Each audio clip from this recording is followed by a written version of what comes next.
Imagine a machine that doesn't cut material. It builds reality, layer by layer, like a sci-fi photocopier for objects. That's 3D printing, and its evolution is way crazier than most people think. Here's the twist. 3D printing didn't start as print anything at home. It started as a speed hack for engineers, rapid prototyping. Then it evolved into something industries trust for real parts. Quick poll: if you had a 3D printer today, would you print something useful or something fun? Comment: useful or fun? In the 1980s, the big breakthrough was, what if we could turn a digital design into a physical object without molds? One of the landmark methods was stereolithography, SLA, using light to harden liquid resin in thin layers. A key patent from the mid-1980s describes this layer-by-layer build process. Then came powder-based approaches like selective laser sintering, SLS, a laser fusing powder layers into a part. And there's the method most people recognize today, extruding material in layers, the concept behind filament-style printing described in classic patents for forming 3D objects by depositing layers. It began with a much more practical problem: speed.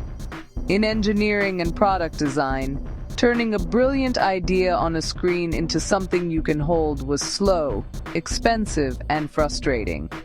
Teams had to create complex molds or painstakingly machine a prototype by hand, a workflow that could take days, weeks, or even months. 3D printing arrived as a clever speed hack, a way for designers to bypass the old methods and get a physical model in a matter of hours, allowing them to test, fail, and iterate faster than ever before. What started as a shortcut for making rough plastic models has evolved into a sophisticated suite of tools capable of producing flight-certified metal components for jet engines, patient-specific surgical implants.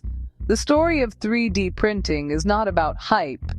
It is a story of practical problem-solving, building trust through data, and democratizing the very act of creation. It is about how we learn to turn digital bits directly into physical atoms, reliably and repeatedly. The real magic of 3D printing, additive manufacturing, lies in its ability to create complexity for free. In traditional manufacturing, a more complex part almost always meant a more expensive part, requiring more steps, more tools, more labor. With 3D printing, a simple cube can cost the same to produce as an intricate, honeycombed lattice of the exact same size.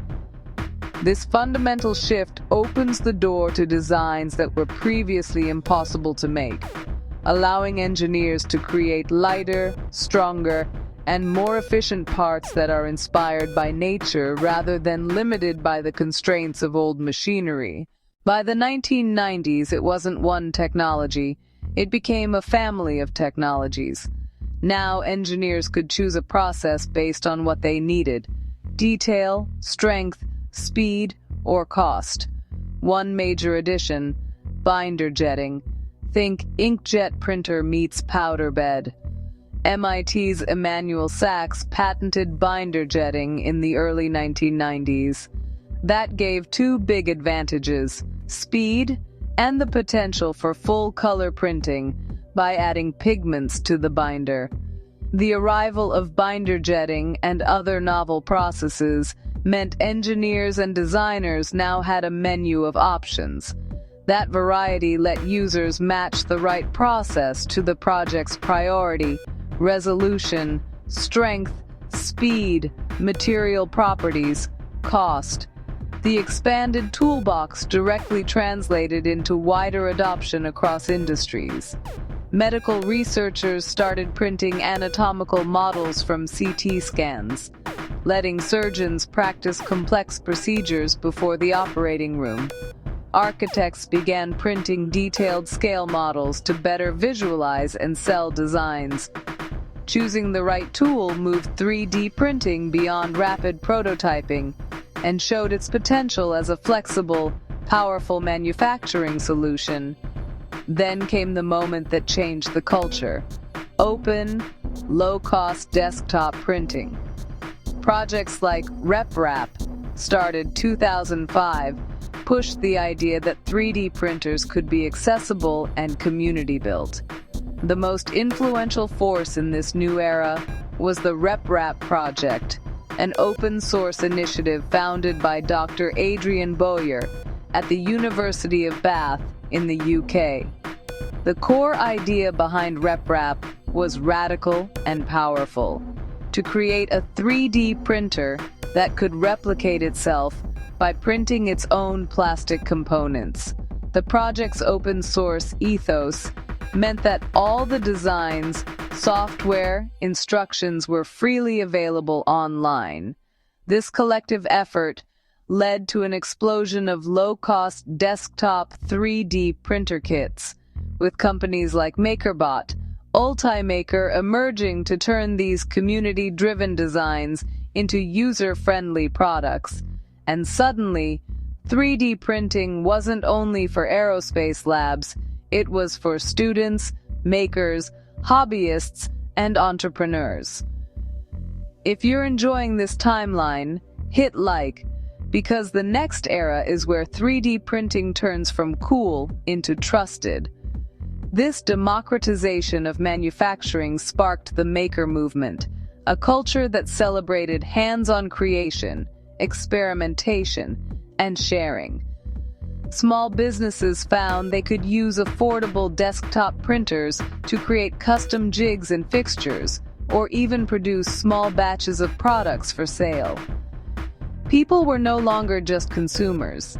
They could be designers and producers, printing everything from custom phone cases, replacement parts for home appliances, educational models, artistic sculptures.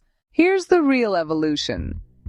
Industry demanded repeatability, not pretty prints, consistent parts. Aerospace is a perfect example. GE has publicly described additive manufacturing milestones around the LEAP engine fuel nozzle, a real production application people point to when they say 3D printing is manufacturing now.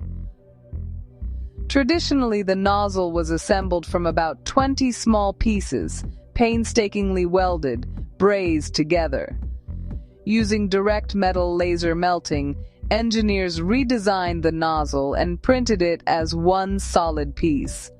The result, 25% lighter, 5x more durable. A huge performance gain. More than design, massive investment in process control and quality assurance. That meant building real-time monitoring systems, rigorous post-processing, and thorough inspection techniques. The LEAP success signaled 3D printing was ready for prime time, and in healthcare, it gets even stricter.